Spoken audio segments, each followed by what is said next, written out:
आज की इस वीडियो में हम डाइजेशन संबंधी यानी कि पाचन तंत्र के महत्वपूर्ण क्वेश्चन के आंसर इस वीडियो में देने का प्रयास करेंगे।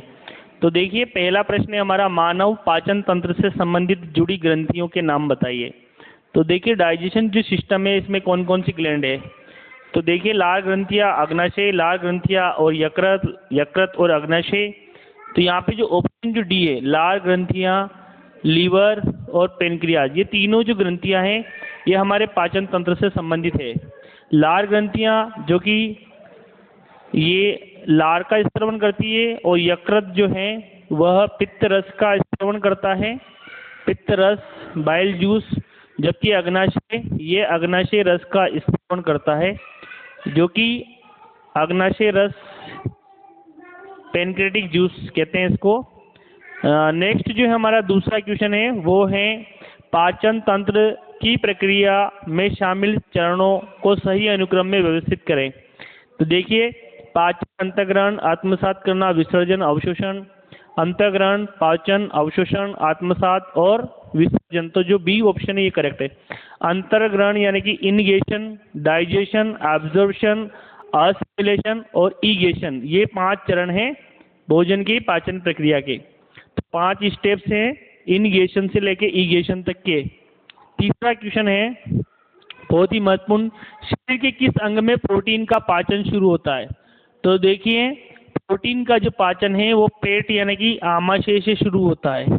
आमाशय से प्रोटीन का पाचन शुरू होता है और आमाशय के अंदर एक एंजाइम रिलीज होता है, उसका नाम है पेप्सिन।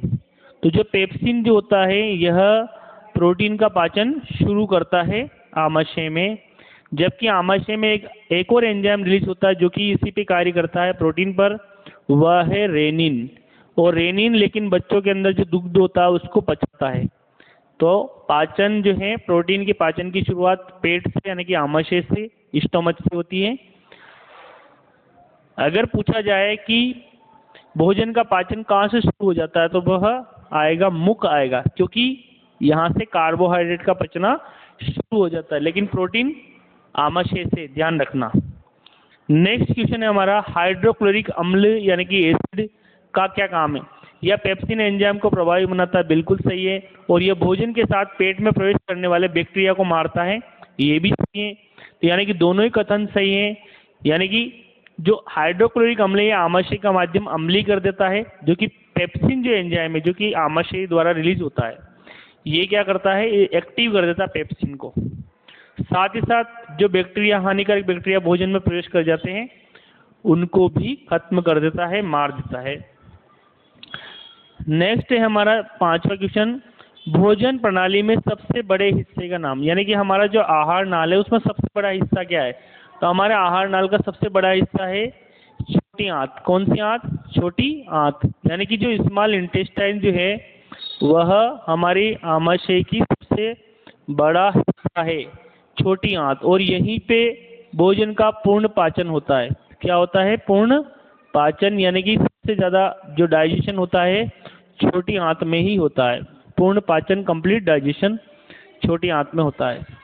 नेक्स्ट जो है, भोजन का पाचन किस अंग में पूर्ण होता है। तभी रिसेंटली बताया आपको, छोटी आंत में ही कंप्लीट डाइजेशन होता है, स्मॉल इंटेस्टाइन में ही भोजन का पूर्ण पाचन होता है। यानी कि स्मॉल इंटेस्टाइन वह स्थान है जहां भोजन पूरी तरह से पच जाता है, यानी कि कंप्लीट डाइजेशन, पूर्ण पाचन। यहाँ पे पूर्ण पाचक रस भी यहाँ पे रिलीज होता है, तो कंप्लीट डाइजेशन भी यहीं पे होता है। ओके, तो पूर्ण पाचन आमाशय में, सॉरी, पूर्ण पाचन स्मॉल इंटेस्टाइन में यानी कि छोटी आंत में। नेक्स्ट क्वेश्चन है हमारा, यकृत द्वारा निकलने वाले बाइल जूस। बाइल जूस को हम कहते हैं पित्त रस। कौन सा रस, पित्त रस। यानी कि पित्त रस जो है, जो कि कहाँ से रिलीज होता है, यकृत द्वारा। किसके द्वारा, यकृत द्वारा। कहाँ इकट्ठा होता है, इकट्ठा होता है पित्ताशय में। कहाँ इकट्ठा होता है, पित्ताशय में, यानी कि गाल ब्लेडर में। अब क्वेश्चन पढ़ते हैं, यकृत द्वारा निकलने वाला बाइल जूस और इसका जो माध्यम होता है वो होता है क्षारीय माध्यम। तो यानी कि जो भोजन को ये कैसा कर देता है, क्षारीय कर देता है, यानी कि एल्कली बना देता है। क्योंकि हमारे आमाशय के अंदर भोजन अम्लीय होता है, तो भोजन को ये क्या कर देता है, क्षारीय बना देता है। तो ऑप्शन जो ए है वो हमारा करेक्ट आंसर है, भोजन को क्षारीय कर देता है। नेक्स्ट जो है हमारा क्वेश्चन है, भोजन का पाचन किससे प्रारंभ होता है। तो देखिए यह प्रश्न मैंने पहले भी बताया था आपको, भोजन का पाचन हमारा मुख से शुरू हो जाता है। भोजन का पाचन कहाँ से शुरू हो जाता है, मुख से। मुख के अंदर लार ग्रंथियां क्या करती है, लार रस का स्त्रवण करती है, यानी कि लार ग्रंथियां लार को छोड़ती है। लार के अंदर एक एंजाइम होता है जिसका नाम है एमाइलोज। कौन सा एंजाइम, एमाइलोज। एमाइलोज क्या कार्य करता है, हमारा जो स्टार्च जो है, जो कि जटिल शर्करा है, उस स्टार्च को ये तोड़ता है माल्टोज में। किस में तोड़ता है, माल्टोज में। यानी कि यहाँ पे भोजन का पाचन हो रहा है। ठीक है, शुरू होता है कहाँ पे, मुख से, माउथ से, यानी कि मुख से। नेक्स्ट क्वेश्चन है हमारा 9वां क्वेश्चन, शरीर के किस हिस्से में भोजन अवशोषित होता है। तो सबसे ज्यादा भोजन का पाचन भी छोटी आंत में और अवशोषण भी यहीं पे होता है। तो छोटी आंत यानी कि स्मॉल इंटेस्टाइन में ही भोजन का सबसे ज्यादा पाचन, साथ ही साथ सबसे ज्यादा भोजन का अवशोषण, सर्वाधिक अवशोषण यही होता है। सर्वाधिक जो अवशोषण है भोजन का वह छोटी आंत के द्वारा ही होता है। छोटी आंत में फिंगर लाइक प्रोजेक्शन वीली होती है, और ये वीली क्या करती है, अवशोषण के लिए जो एरिया है उसको बढ़ा देती है। तो छोटी आंत सबसे ज्यादा भोजन का अवशोषण। नेक्स्ट क्वेश्चन है हमारा, निम्न में से पित्त का संचय। तो देखिए यहाँ पे पित्त का संचय की बात की जा रही, स्टोर। तो पित्त का जो स्टोर जो होता है वो होता है गाल ब्लेडर में। कहाँ इकट्ठा होता है, गाल ब्लेडर। यानी कि गाल ब्लेडर को हिंदी में कहते हैं, क्या कहते हैं, पित्ताशय। क्या कहते हैं, पित्ताशय। ओके, तो पित्ताशय में, यानी कि पित्ताशय, ओके, गाल ब्लेडर। तो पित्ताशय में यहाँ पे पित्त रस यानी कि बाइल जूस का कलेक्शन होता है, स्टोर होता है, संचय होता है। नेक्स्ट क्वेश्चन हमारा, शरीर के किस भाग में पित्त का निर्माण। तो जो पित्त जो है पित्ताशय में इकट्ठा होता है वो बनता है लीवर में। कहाँ बनता है, लीवर, यानी कि यकृत में बनता है। लीवर किस रस का निर्माण करती है, ये निर्माण करती है पित्त रस का। किसका, पित्त रस। और पित्त रस किस नेचर का होता है, ये होता है क्षारीय प्रवृत्ति का। किस नेचर का, क्षारीय प्रवृत्ति का। तो पित्त रस क्षारीय प्रवृत्ति का कहाँ बनता है, ये लीवर में। कहाँ इकट्ठा होता है, पित्ताशय में। ओके, और किस नेचर का होता है, क्षारीय। नेक्स्ट जो है हमारा क्वेश्चन, अगला क्वेश्चन है, पेप्सिन बदल देता है। तो पेप्सिन किसको किस में बदलता है, देखिए स्टार्च को शक्कर में, प्रोटीन को पॉलीपेप्टाइड में, प्रोटीन को अमीनो अम्ल में, वसा को वसीय अम्ल में। तो जो पेप्सिन जो है ये काम करता है प्रोटीन पर। किस पे काम करेगा, प्रोटीन पर। तो ये प्रोटीन को पॉलीपेप्टाइड में, प्रोटीन को अमीनो एसिड में, वसा को वसीय अम्ल में। तो पेप्सिन जो है ये प्रोटीन को पॉलीपेप्टाइड में तोड़ देता है। ओके, प्रोटीन पे कार्य करेगा। और फाइनली जो प्रोटीन है, जो प्रोटीन जो है फाइनली जब उसका पाचन होता है, तो कंप्लीट जब पाचन होता है प्रोटीन पर, इस पर ट्रिप्सिन एंजाइम्स भी कार्य करेंगे। तो ये आखिरी एंड में टूटेगा अमीनो एसिड में। किसमें टूटेगा, अमीनो अम्ल में। लेकिन शुरू में चूंकि ये पेप्सिन जो है आमाशय में रिलीज होता है, तो ये पहले पॉलीपेप्टाइड में टूटेगा, फिर डाइपेप्टाइड में टूटेगा, और फाइनली ये टूटेगा अमीनो एसिड में। लेकिन ये अमीनो एसिड में फाइनल में टूटेगा। ओके, इसके ऊपर फाइनली ट्रिप्सिन एंजाइम्स भी कार्य करते हैं। 13वां क्वेश्चन, ग्रसिका एक नली है जो कि बी कहलाती है।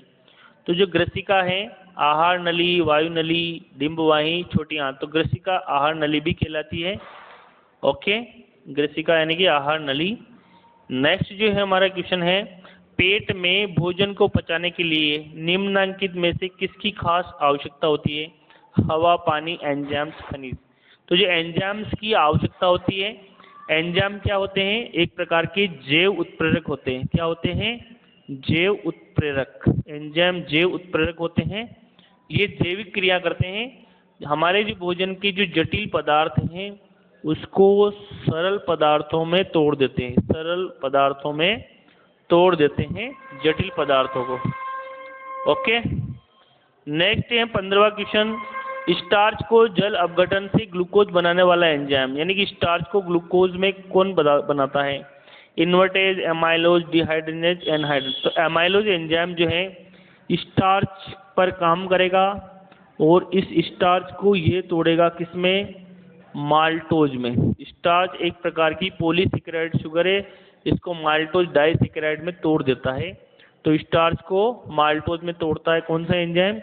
एमाइलेज। ओके, और एमाइलेज एंजाइम किसके द्वारा रिलीज होता है? ये भी आपको याद रखना चाहिए क्योंकि ये बहुत ही इंपॉर्टेंट है। ये लार रस के अंदर होता है और लार रस लार ग्रंथियों द्वारा रिलीज होता है। नेक्स्ट है हमारा 16वां क्वेश्चन, मनुष्य में कृंतक इंसाइजर दांतों की संख्या है। तो देखिए इंसाइजर जो दांत होते हैं 8। तो सबसे पहले हमारा दंत सूत्र देखिए, इंसाइजर, केनाइन, प्रीमोलर और मोलर, ये 4 तरह के दांत होते हैं। इंसाइजर, केनाइन, प्रीमोलर और मोलर। अब इसका दंत सूत्र देखिए वह क्या है? देखिए 2 इंसाइजर ऊपर वाले जबड़े में, फिर 2 यानी कि एक तरफ, फिर 1, फिर 2, फिर 3, फिर नीचे भी ऐसे कैसे ही इसका दंत सूत्र ही आ जाता है हमारा। तो इंसाइजर जो है एक साइड में 2, दूसरे साइड में 2, तो ऊपर वाले जबड़े में हो गए 4।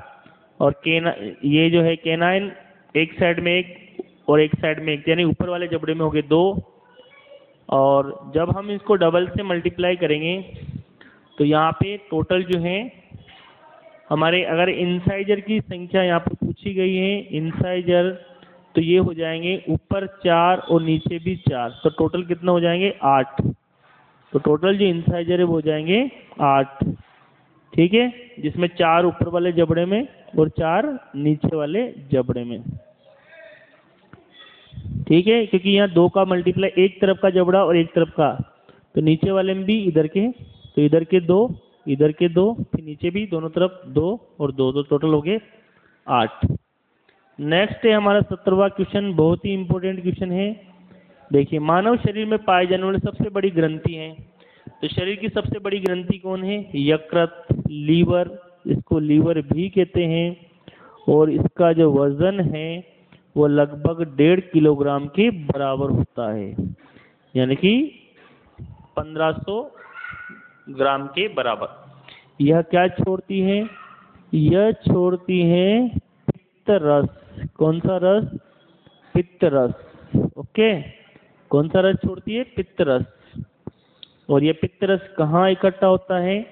यह होता है पित्ताशय में। कहाँ इकट्ठा होता है? पित्ताशय द्वारा, पित्ताशय में इकट्ठा होता है। यहाँ से भी कहाँ आता है? छोटी आंत्र में आता है। कहाँ आता है? छोटी आंत्र में, पित्त वाहिनी के द्वारा ये छोटी आंत्र में आता है। तो सबसे बड़ी ग्रंथि लीवर, जिगर भी कहते हैं इसको, और यकृत भी कहते हैं। अगला क्वेश्चन है, ट्रिप्सिन नामक एंजाइम कहाँ से स्त्रावित होता है? तो देखिए, ट्रिप्सिन कार्य करेगा किसके पर? प्रोटीन पर। किस पे कार्य करेगा? प्रोटीन पर। ओके, तो यह स्त्रावित होगा ट्रिप्सिन अग्नाशय द्वारा। कहाँ से? अग्नाशय। तो ट्रिप्सिन कौन स्त्रावित करेगा? अग्नाशय। ओके, अग्नाशय एक प्रकार की क्या है? मिश्रित ग्रंथि है। कौन सी ग्रंथि है अग्नाशय? एक प्रकार की मिश्रित ग्रंथि है। कौन सी ग्रंथि? मिश्रित। ये भी आपको याद रखना है। अग्नाशय एक प्रकार की कौन सी ग्रंथि है? मिश्रित, क्योंकि यह दोनों ही काम करती है। यह हार्मोन भी छोड़ती है और पित्त रस भी छोड़ती है, ठीक है, इसलिए। तो यह ट्रिप्सिन एक एंजाइम है जो कि अग्नाशय द्वारा रिलीज होता है। अच्छा, ये कौन से हार्मोन छोड़ती है? एक तो छोड़ती है इंसुलिन, दूसरा है इसका ग्लूकेगोन। तो इंसुलिन प्लस ग्लूकेगोन, ये भी आपको याद रखना है। इंसुलिन और ग्लूकेगोन ये 2 हार्मोन छोड़ती है। और साथ ही साथ जिस रस को छोड़ती है उस रस का नाम क्या है? पित्त रस, सॉरी, उस रस का नाम है अग्नाशयी रस। कौन सा रस? अग्नाशयी। कौन सा रस? अग्नाशयी रस, यानी कि पेनक्रेटिक जूस, अग्नाशयी रस। ओके, नेक्स्ट जो है हमारा 19वां क्वेश्चन, कौन सा एंजाइम प्रोटीन को एमिनो अम्ल में परिवर्तित करता है? तो जो इरेप्सिन जो एंजाइम है, इरेप्सिन, ये प्रोटीन को फाइनली एमिनो अम्ल में बदल देता है। लाइपेज किस पे काम करेगा? ये करता है वसा के ऊपर। एमाइलोज ये कार्य करेगा स्टार्च के ऊपर। और पेप्सिन जो है ये कार्य करता है प्रोटीन पर। और कहाँ कार्य करेगा? ये करता है आमाशय में। कहाँ कार्य करेगा? आमाशय में। ठीक है। स्टार्च ये कहाँ होता है? ये होता है मुख के अंदर। कहाँ होता है? मुख के अंदर। 20वां क्वेश्चन और अंतिम क्वेश्चन और महत्वपूर्ण क्वेश्चन आप सभी के लिए, टाइलिन का स्त्रवण करती है। तो टाइलिन किसके द्वारा स्त्रवण होती है? लार ग्रंथियों के द्वारा। लार ग्रंथियां, यानी कि ये किसका स्त्रवण करती है? लार का। और लार के अंदर कौन सा एंजाइम? टाइलिन, जिसका एक और नाम क्या है? एक और नाम है इसका एमाइलोज। कौन सा? एमाइलोज। कौन सा एंजाइम? एमाइलोज। ओके, तो ये दोनों ही एक ही है। टाइलिन बोलो या एमाइलोज बोलो, ये दोनों ही एक ही हैं, जो कि लार के अंदर होता है। और लार जो कि लार ग्रंथियों द्वारा यानी कि सलाइवरी ग्लैंड द्वारा रिलीज होती है। तो इसी प्रकार के डाइजेशन से संबंधित या अन्य तंत्र से संबंधित क्वेश्चन देखने के लिए वीडियो को लाइक करें और कमेंट करें अच्छा सा। थैंक यू, मिलते हैं अगले वीडियो में। तब तक के लिए जय हिंद।